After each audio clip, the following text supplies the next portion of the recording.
மதுரை பொன்மேனி Narayanan road பகுதியில் அமைந்துள்ள SMK திருமண மண்டபத்தில் காஞ்சி காமகோடி பீடாதிபதி ஸ்ரீ ஜெயேந்திர சரஸ்வதி சுவாமிகள் ஜெயந்தி விழாவை முன்னிட்டு பிரபல எழுத்தாளர் இந்திரா சௌந்தரராஜன் அவர்களின் குரு மகிமை என்ற தலைப்பில் மகா பெரியவரின் மகிமைகள், சிறப்புகள், அவர் செய்த அற்புத செயல்கள் குறித்து நெகிழ்ச்சியுடன் பார்வையாளர்கள் மத்தியில் பிரபல எழுத்தாளர் இந்திரா சௌந்தரராஜன் அவர்கள் பேசினார்.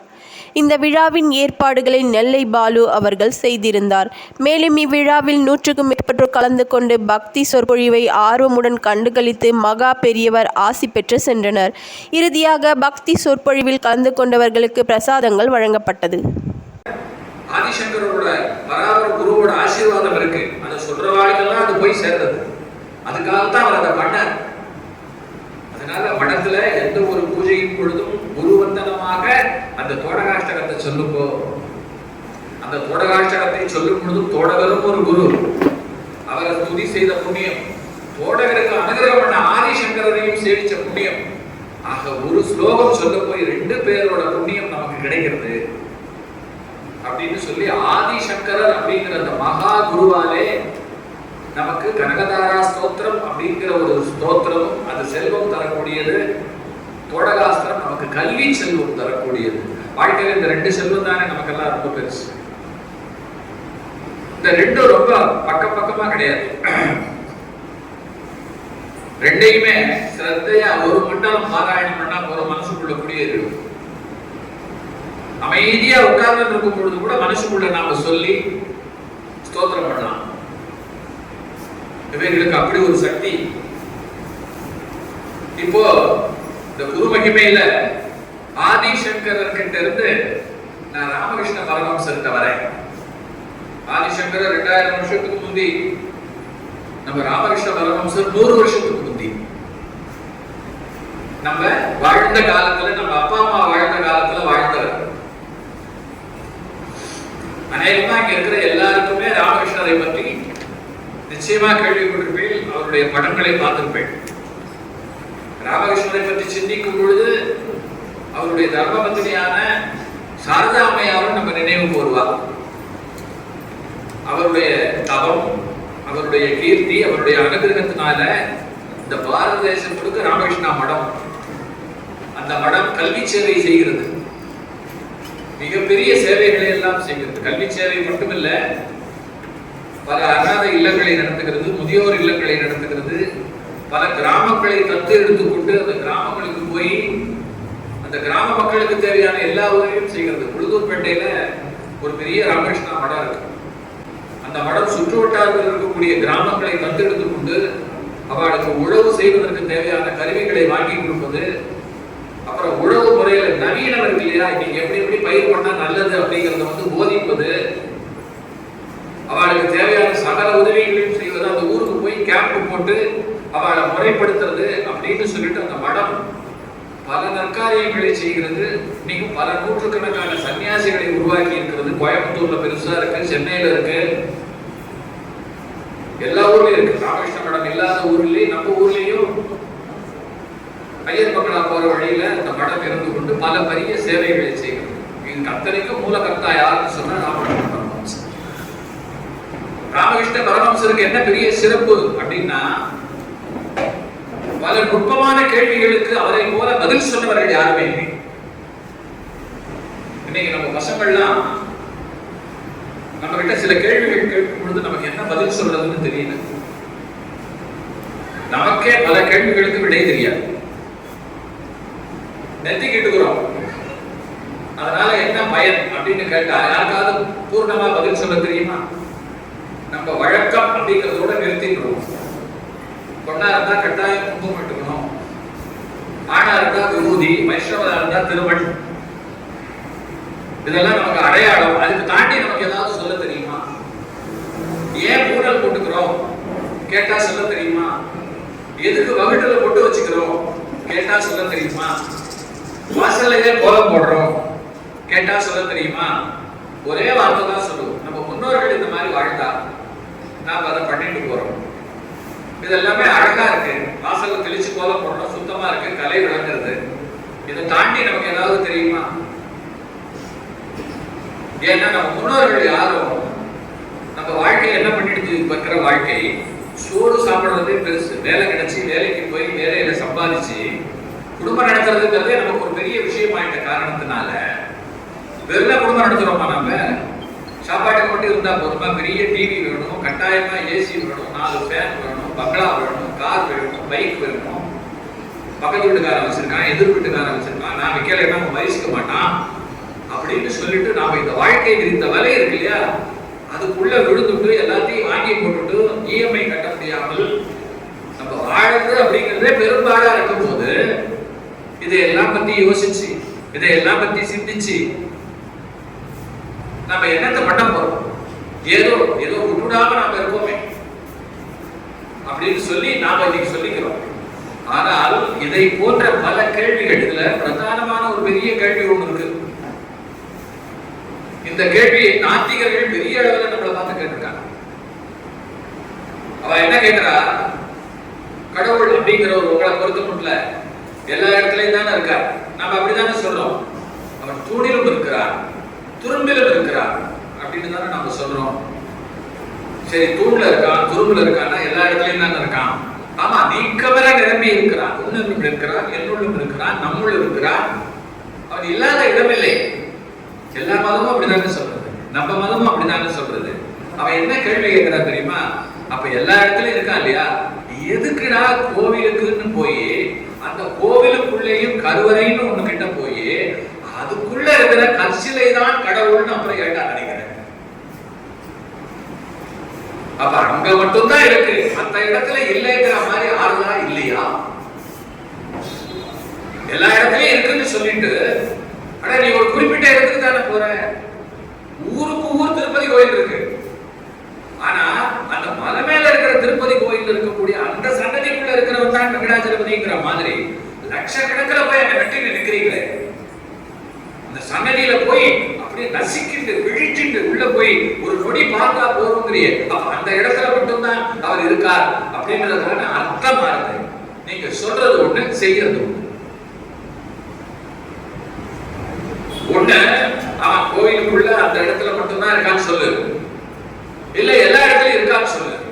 இதையும் சொல்லிட்டு அதையும் செய்யாத அப்படின்னு ஒரு தர்க்கம். இப்ப இந்த தர்க்கத்தை இந்த அவையில உங்க முன்னாடி நான் வச்சுட்டேன். இதுக்கு நீங்க என்ன பதில் சொல்லுவீங்க? எல்லாரும் நிறைய பெரிய படிப்பெல்லாம் படித்தவர்களுக்கு இருக்கீங்க, நிறைய புத்தகம் படித்தவர்களுக்கு இருக்கீங்க, நிறைய பிரவச்சனம் கேட்டவர்களுக்கு இருக்கீங்க. உங்களுக்கு ஒரு ஆணித்தரமா அசைக்க முடியாதபடி இது எனக்கு தெரியாம போச்சு இல்ல அப்படிங்கிற மாதிரி ஒரு பதிலை உங்களால சொல்ல முடியுமா? ஒருவேளை இருக்கிற சிலருக்கு தெரிந்திருக்கலாம், ராமகிருஷ்ண பரமஹம்சரை படித்திருந்தால் அவர்களுக்கு தெரிஞ்சிருக்கலாம்.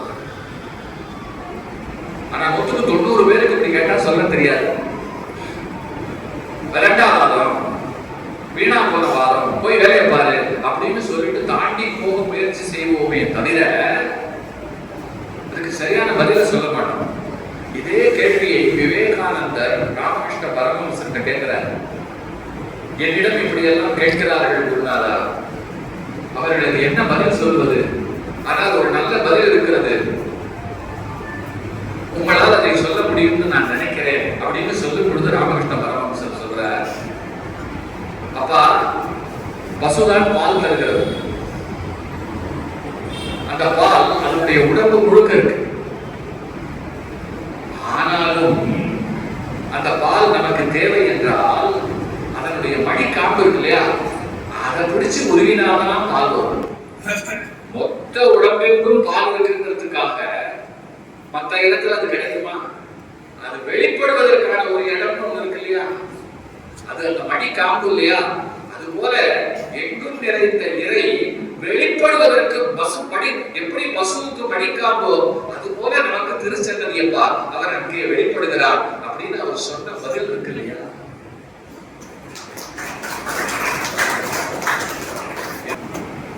என்ன ஒரு அற்புதமான பதில். இதுக்குதான் குரு வேணும். இப்படி ரொம்ப நுட்பமான கேள்விகளுக்கு தன் வாழ்க்கையில பதில் சொன்னவர் ராமகிருஷ்ண பரமஹம்சர். இதே போல ஒரு கேள்வி ஒரு வெள்ளக்காரன் கேட்கிறான். யார்கிட்ட? விவேகானந்தர் கிட்ட. விவேகானந்தர் சிகாகோவில் வீர முழக்கம் செய்தவர். அவர் சிகாகோ போய் உலக சமய மாநாடு, உலகத்தில் இருக்கக்கூடிய அத்தனை சமயத்தினர்களும் அங்க வந்திருக்கா. பௌத்த சமயத்தை சேர்ந்தவர்கள், இஸ்லாமிய சமயத்தை சேர்ந்தவர்கள், கிறிஸ்துவ சமயத்தை சேர்ந்தவர்கள், பகாய் ஒரு சமயம் அந்த சமயத்தை சேர்ந்தவர்கள், சமண மதத்தை சேர்ந்தவர்கள், இந்து சமயத்தின் சார்பிலே சேர்ந்தவர் நம்ம ராமநாதர் விவேகானந்தர் மட்டும்தான். அவருக்கு போக வர செலவு இருக்குல்ல, அதை ஏற்றுக்கொண்ட கருவி நம்ம ராமநாதபுரம் சேதுபதி அவர்கள். அவருடைய கப்பல் பயணத்திற்கான செலவு இல்லையா, நம்ம சேதுபதி நாங்கள் தான் ஏற்றுங்க. தமிழ்நாட்டுக்கு அது ஒரு பெரிய பெருமை. இன்னைக்கும் அந்த இடத்துல அவர் பேசின பேச்சு, எல்லாரும் ஜென்டில்மேன், லேடீஸ் அண்ட் ஜென்டில்மேன் பேசுறது ஆங்கிலேயர்களுடைய வழக்கம். அப்படிப்பட்ட அந்த இடத்துல நம்முடைய விவேகானந்தர் அவர்கள் எல்லோரையும் பார்த்த சகோதர சகோதரிகளே அப்படின்னு சொல்லிட்டு ஆரம்பிச்சாங்க.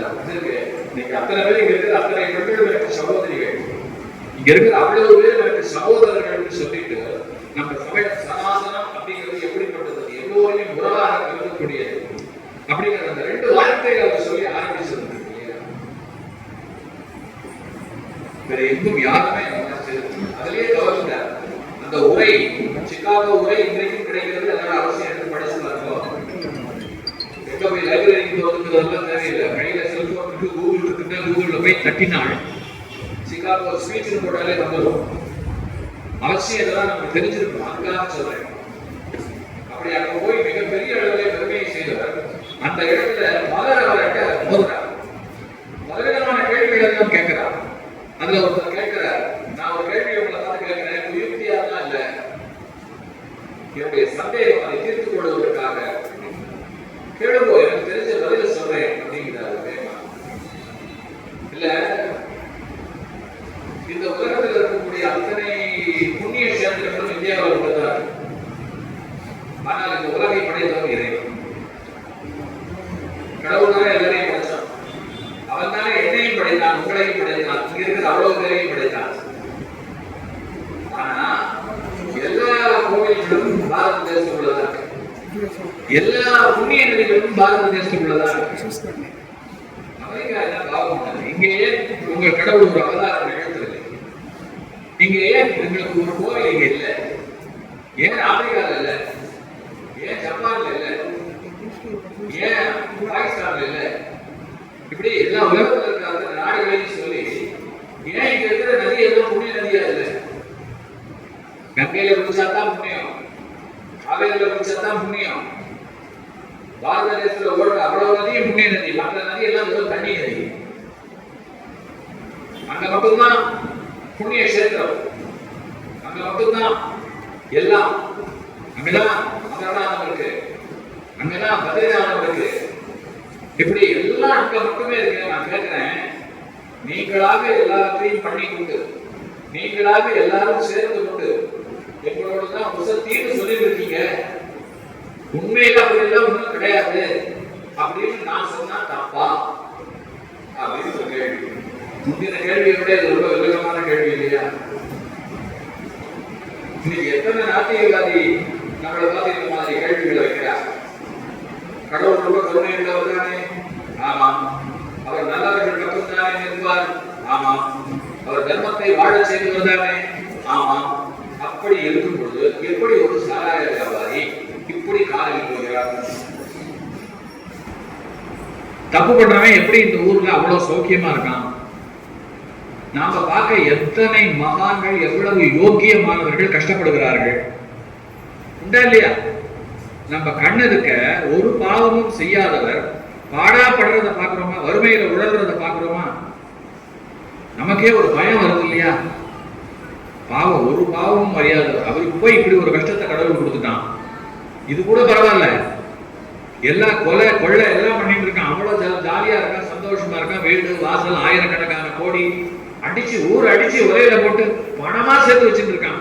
வாகாசுல எப்பதான் பறந்துட்டு இருக்கான். அவெல்லாம் நல்லா தானே இருக்கான். இன்றைக்கு இந்த கேள்வியை கேட்கின்றவர்கள் நிறைய பேர். யார் கேட்கிறாளா இல்லையா? நாம கேட்டுக்கிறோமா இல்லையா நமக்குள்ள? அப்ப என்ன கடவுள் நிஜமா இருக்காரா?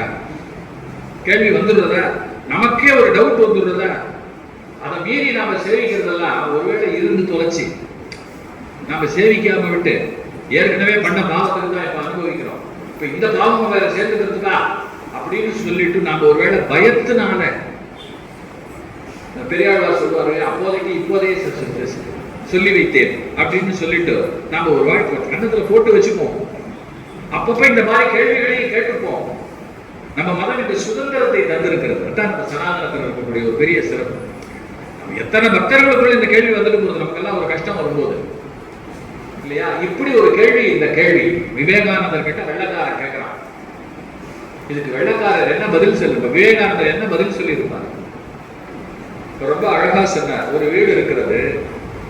வீடு என்று சொன்னால் வீட்டில் என்னென்ன இருக்கும்? ஹால் இருக்கும், கிச்சன் இருக்கும், டாய்லெட் பாத்ரூம் இருக்கும், வெராண்டா இருக்கும், ரிசப்ஷன் ஹால் இருக்கும், பெட்ரூம் இருக்கும். இத்தனை இருக்குமா? இத்தனையும் கொண்டது தானே வீடு. ஆமா. எல்லா இடத்துலயும் அப்படித்தானே இருக்கு. ஆமா. எங்கள் நாட்டில் எந்த ஒரு வீட்டிலேயும் சிறிதாகவாவது ஒரு பூஜை அறை இருக்கும். அநேகமாக உங்கள் நாட்டிலேயும் கடவுளுக்கு ஒரு சின்ன இடத்தை நீங்கள் ஒதுக்கி இருப்பீர்கள் நான் நினைக்கிறேன், இல்லையா அப்படின்னு கேட்கிறேன். ஆமாம் ஆமாம், நிறைய வீடுகளிலே சிலுவை, இயேசுநாதர் சிலை, அதற்கு முன்னாலே மெழுகுவத்தி ஏற்றி வைத்து வழிபடுவதுங்கிறதுலாம் எங்களுக்கும் வழக்கம்தான் அப்படிங்கிறார். அப்ப அவர் சொல்ற, எத்தனை இடம் இருந்தாலும் எங்கள் நாட்டில் ஒரு வழக்கம், அந்த வீட்டுக்கு உரியவனை கூட மற்ற இடங்களுக்கு ரொம்ப சௌஜன்யமா போவான் வருவான். ஆனா பூஜை அறைக்குள்ள போகும்போது மட்டும் ரொம்ப ஜாக்கிரதையா போவான். கட்டாயம் கால் கை கழுவி விட்டு குளித்து விட்டு தான் உள்ளே போவான். கட்டாயமாக அங்கே ஒரு விளக்கு எப்பொழுதும் இருந்து கொண்டிருக்கும். கட்டாயமாக அங்கே ஒரு தூபம் எப்பொழுதும் மனம் கமழ்ந்தபடி இருக்கும். கட்டாயமாக அந்த பூஜை அறை சுத்தமாக இருக்கும். மற்ற இடத்தையெல்லாம் சுத்தமா வச்சுக்கிறோமோ இல்லையோ, பூஜை அறையை நிச்சயமா சுத்தமா வச்சுக்குவோம். தொடச்சி வச்சுக்குவோம். தினந்தோறும் விளக்கேற்றுவோம், தினந்தோறும் புஷ்பம் சாத்துவோம், தினந்தோறும் மணி அடிச்சு பூஜை செய்வோம். அந்த பூஜை அறையை விட்டு வெளியில வந்த உடனே கதவை சாத்திடுவோம். வெளியில இருந்து வருகின்றவர்கள் இருக்கா இல்லையா, அவ வீட்டுக்குள்ள எங்க வேணா போவா. ஆனா அவள் அந்த பூஜை அறைக்குள்ள நம்ம அனுமதிக்க மாட்டோம். அவர்களும் வரமாட்டார்கள். ஏன் அப்படின்னு ஒரு கேள்வி கேட்கிறார். அந்த வெள்ளக்காரர் அப்படியே பார்க்கிறார். எல்லா இடத்தையும் புனிதத்தை பேணுவது அப்படிங்கிறது ரொம்ப கஷ்டம். ஒரு பூஜை அறையாவது பத்திரமா பவித்திரமா வச்சுக்கணும் அப்படிங்கிறது நோக்கம். அதுக்காகத்தான் இப்ப நான் உங்க கேள்விக்கு வரேன். இந்த உலகம் என்பது ஒரு வீடு, அதில் பாரத தேசம் என்பது ஒரு பூஜை அறை.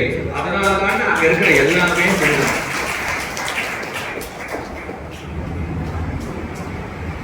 அதனாலதான் அதுக்குள்ள இருக்கிற எல்லாமே பவித்திரமானதா இருக்கு.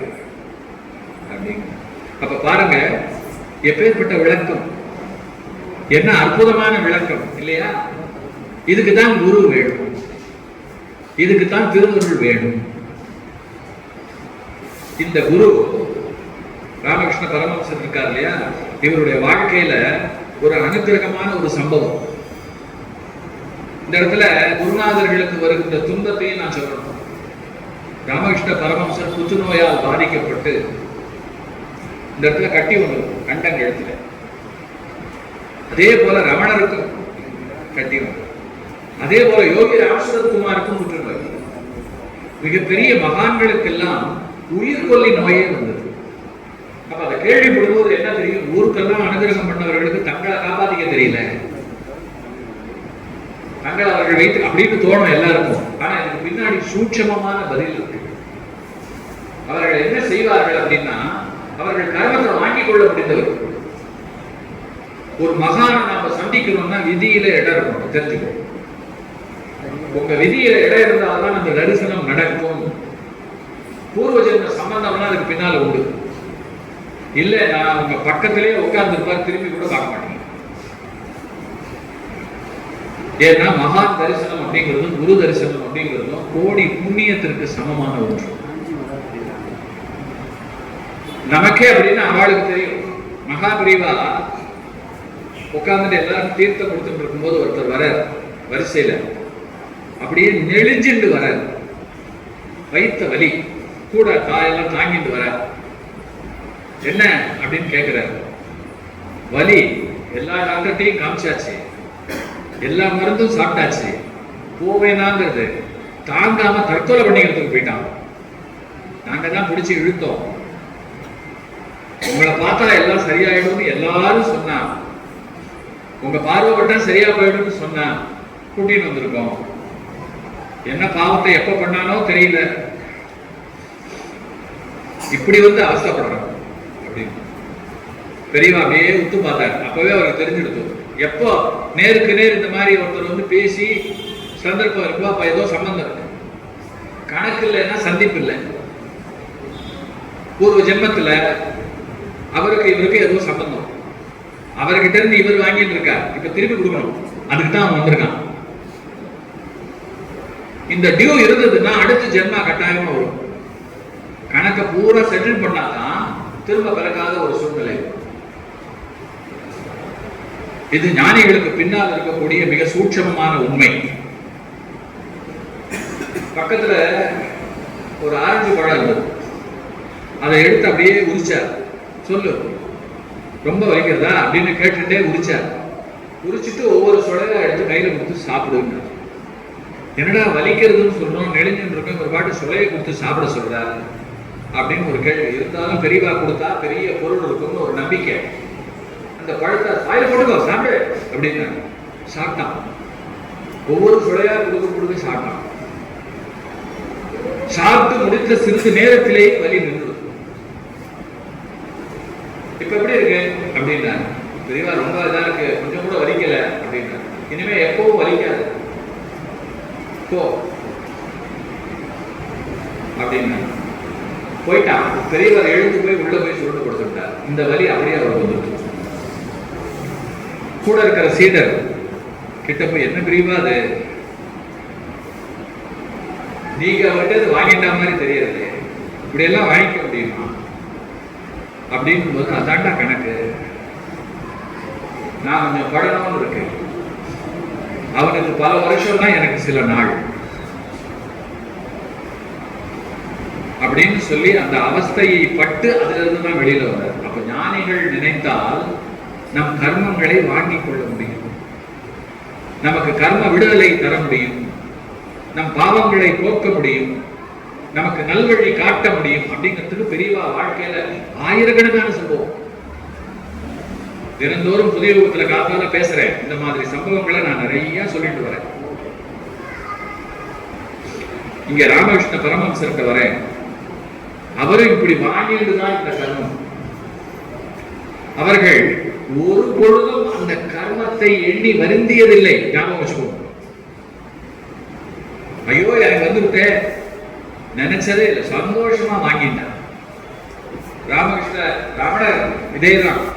ரமணர் கிட்ட ஒரு டாக்டர் வர வந்துட்டு இந்த கட்டியை பார்த்துட்டு சொல்றாரு, இப்பெல்லாம் புற்றுநோய்க்கு வந்து நிறைய பெரிய வைத்தியம் இருக்கு, நீ கூட பட்ஜெட்ல அதுக்கான மருந்து இருக்கு இல்லையா, அதுல இருக்கிற டாக்ஸை பூரா எடுத்து விட்டான்.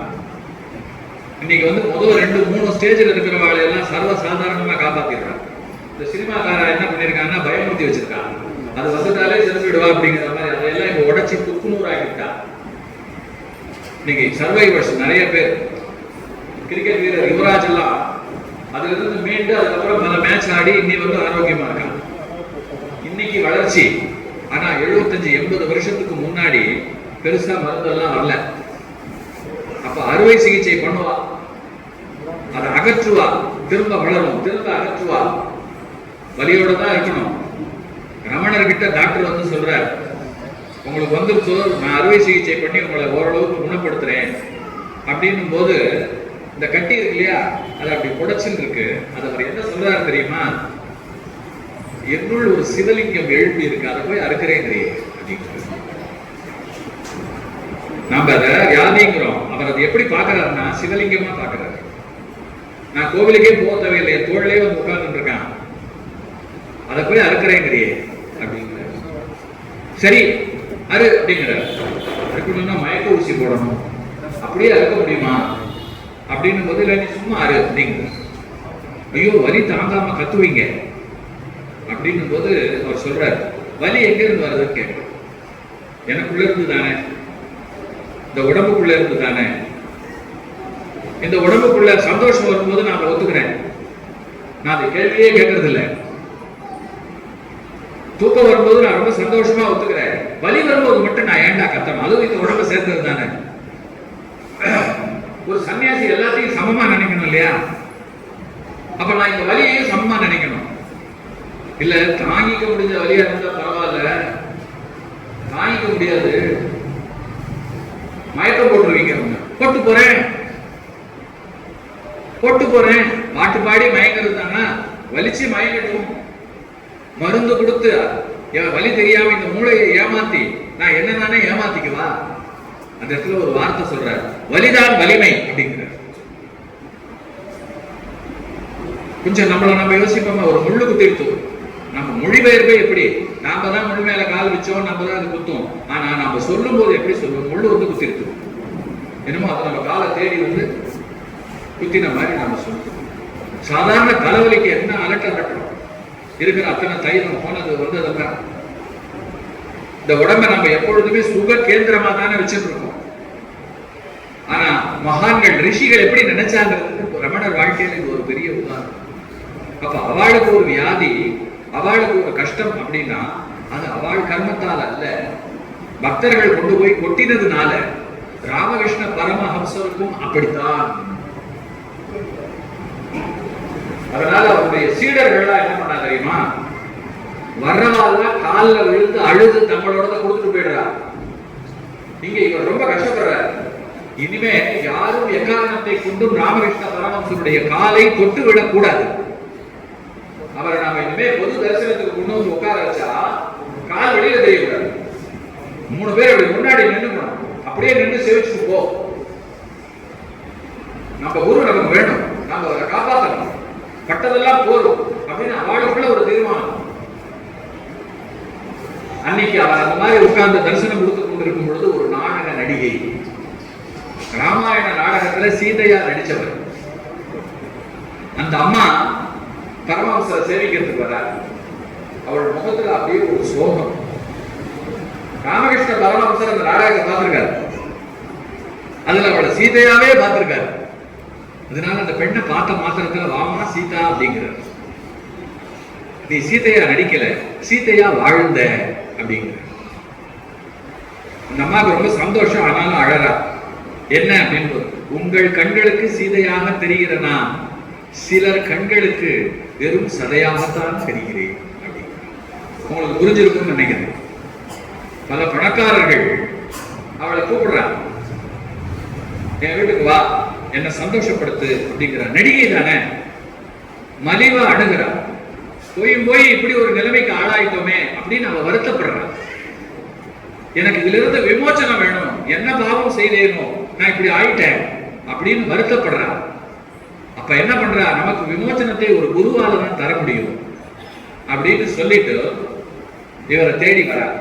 தேடி வந்து இனியாவது எனக்கு நடப்பதெல்லாம் நல்ல கதியாக இருக்கட்டும்னு சேவிக்க வந்திருக்கான்.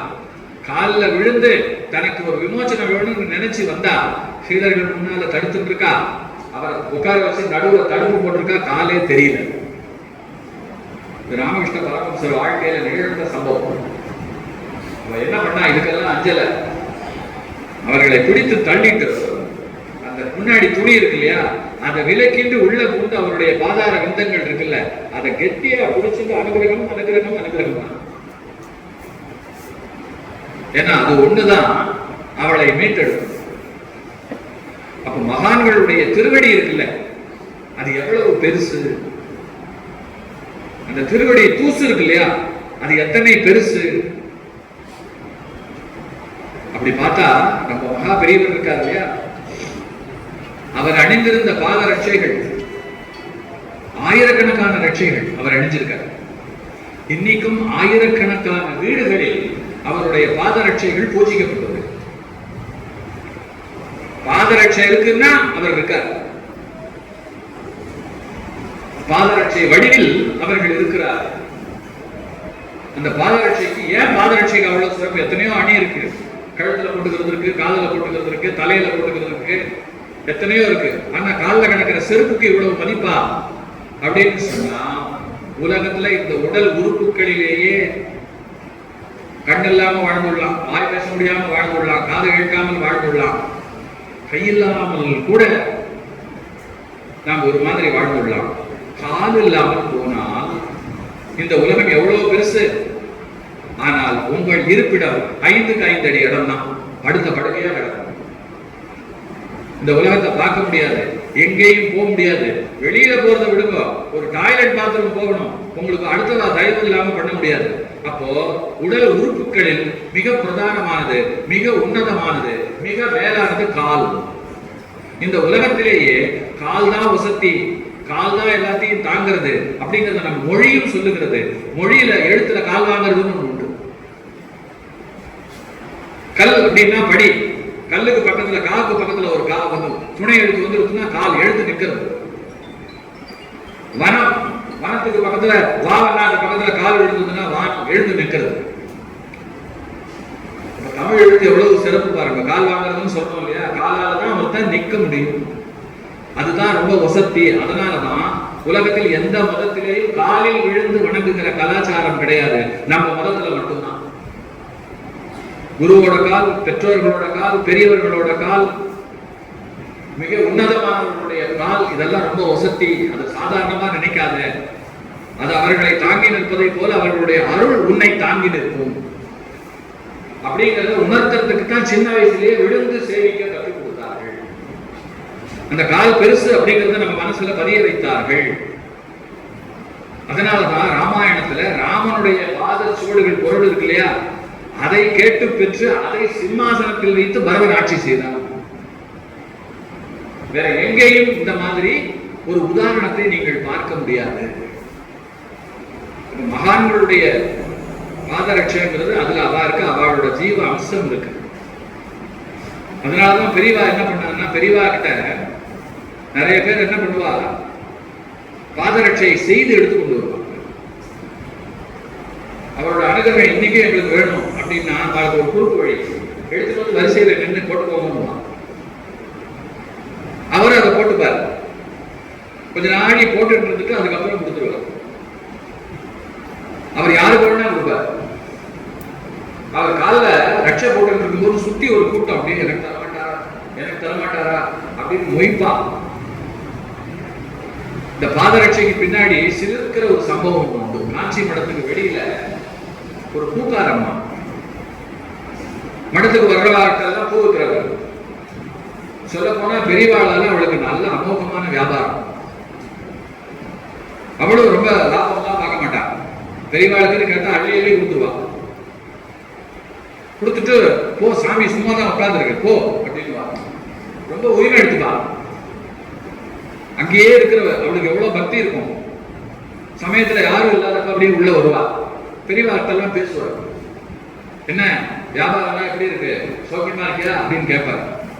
ஒரு பேத்தி இருக்கா, கல்யாணம் பண்ணி கொடுக்கணும் சாமி, இல்ல நீ இருக்க பாத்துக்குவ அப்படின்னு பண்ணி வை. அதெல்லாம் கிடையாது, நீ இருக்க பாத்துக்கா. அதான் எவ்வளவு நம்பிக்கை பாருங்க. அந்த மாதிரி மனத்துல எவ்வளவு யாருக்கு பூ கேட்டாலும் அள்ளி அள்ளி கொடுக்கலாம். அவளுக்கு என்னன்னா இந்த மாதிரி எல்லாரும் பாதரட்சையை கொண்டு வந்து கொடுத்துட்டு எடுத்துன்னு போறா இல்லையா, அதை பார்க்கும் போது அவளுக்கு ஒரு ஆசை. இந்த பாதத்துக்கான பூவை நம்ம கிட்ட தானே வாங்கி போடுறா, பூ கொடுக்குற நமக்கு பாதம் கிடைக்காதா அப்படின்னு மனசுக்குள்ள. ஆனா எதை வச்சு கேட்கறது, எனக்கு ஒன்றைக்கு ஒன்று ஒரு சின்ன அறை, அதுக்குள்ள வாழ்ந்துட்டு இருக்கேன், அதுல நான் எங்க இந்த பூஜையை வச்சு பண்றது அப்படின்னு இருந்தாலும் கிடைச்சதுன்னா நான் என்னத்தையாவது பண்ணி அதை வச்சு எப்படியாவது பூஜை பண்ணுவேன். முதல் பூவை கட்டி சாமிக்கு போட்டுட்டு தான் நான் செய்வேன். எல்லாத்தையும் சொல்லிட்டு இருப்பா, பேசிட்டு இருப்பா. ஒரு நாள் பெரியவா என்ன பண்ணா, ஒரு பெரிய பணக்காரர் ஒரு பாதரட்சையை கொண்டு வந்து கொடுத்துட்டு நீங்க போட்டுக்கணும் உங்க சமர்ப்பணம்னு போயிட்டார். அவர் போட்டு இருக்கார். சுத்தி எல்லாரும் தனக்கு தனக்கு தனக்கு நிற்கும் போது அந்த பூக்கு அவளை போய் கூட்டிட்டு வா அப்படின்னு வந்த உடனே அவளை நோக்கி, உனக்கு ரொம்ப நாள ஆசை இதுதானே அப்படின்னு சொல்லிட்டு அப்படி எடுத்து கொடுத்தாரு. ஆடி போயிட்டார். அப்படியே உடனே எடுத்து கூடையில வச்சுட்டான். சாமி நான் மனசுல நினைச்சேன், உனக்கு எப்படி தெரியும், ஐயப்பா பைத்தியம், நான் இதை போய் கேட்கிறப்ப உனக்கு என்ன தெரியாது, நீ அந்த காமாட்சி, நீ அந்த ஏகாபுரம், நீ அந்த முருகன், நீ எல்லாம் உங்ககிட்ட போய் நான் அந்த கேள்வி கேட்கலாமா, எப்படியோ நீ எனக்கு படி இறந்துட்ட அப்படின்னு அப்படியே ஒரே பூரிப்பு. அவ கொஞ்சம் அப்படி போறா. பின்னாடியே ஒரு பணக்காரர் அவர் போறார், இந்தாம்மா கொஞ்சம் நில்லு. என்ன சாமி அப்படிங்கிறார். இதை எடுத்துட்டு போய் நீ என்னத்தை செய்வ? நீ இருக்கிறதே ஒரு ஒன்று வீடு, அதை எனக்கு கொடுத்துரு அப்படிங்கிற. என்ன சாமி அப்படிங்கிற. எவ்வளவு பணம் வேணாலும் தரேன் அப்படிங்கிற. அட போ சாமி அப்படிங்கிற. 10,000 தரேன், 20,000 தரேன், 1,00,000 தரேன் அப்படின்னா பார்த்துக்கோங்க. அவ பார்த்தா கோடி ரூபாய் கொடுத்தாலும் தர மாட்டேன். என்ன நினைச்ச நீ சாமிக்கு விலை போடுறியா அப்படின்னு எடுத்துட்டு போயிட்டாங்க. இன்று வரை அவள் குடும்பத்துலதான் இந்த பூஜை இருக்கு. அவ பொண்ணுக்கு கல்யாணம் ஆகி அமோகமா இருக்கா. பெரியவா தன்னுடைய பக்தர்களில் வேற்றுமை எல்லாம் பார்க்கறதில்லை. இங்க இருக்கிற பக்தி இருக்கு இல்லையா, அதை மட்டும்தான் பார்க்கிறாங்க. பெரியவா திருவடிகளை, இந்த பாதரட்சை இருக்கு இல்லையா, இவைகளை தொட்டே ஒரு புஸ்தகம் வந்திருக்கு.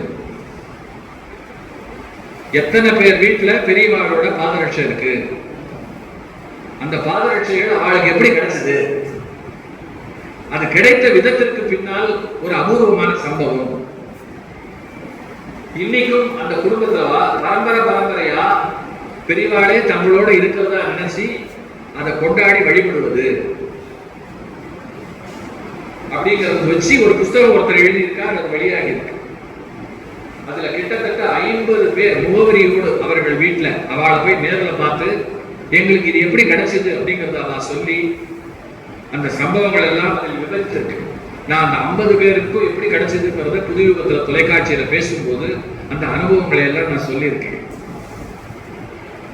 அதுல ஒரு அனுபவத்தை தான் இன்னைக்கு நான் உங்ககிட்ட பகிர்ந்தேன்.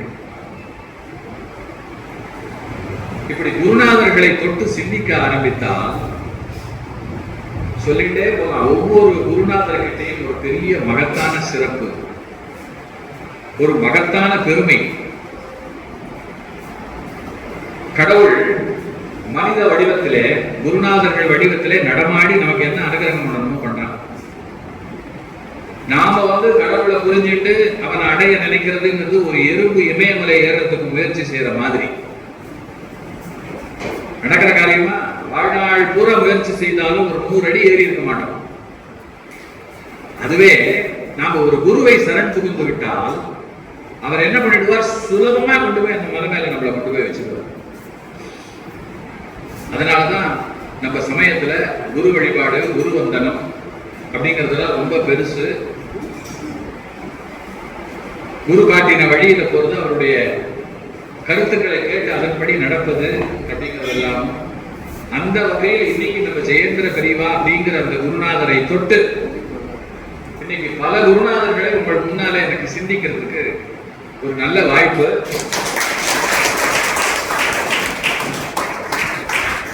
அந்த வகையில் இந்த வாய்ப்பை எனக்கு ஏற்படுத்தி தந்த நெல்லை பாலு அவர்களுக்கு நன்றியை சொல்லி நல்ல திரளாக வந்திருக்கிறீர்கள். உங்களுக்கு எல்லாமும் என்னுடைய வந்தனங்களையும் வாழ்த்துக்களையும் சொல்லி விடைபெற்றுக் கொள்கிறேன்.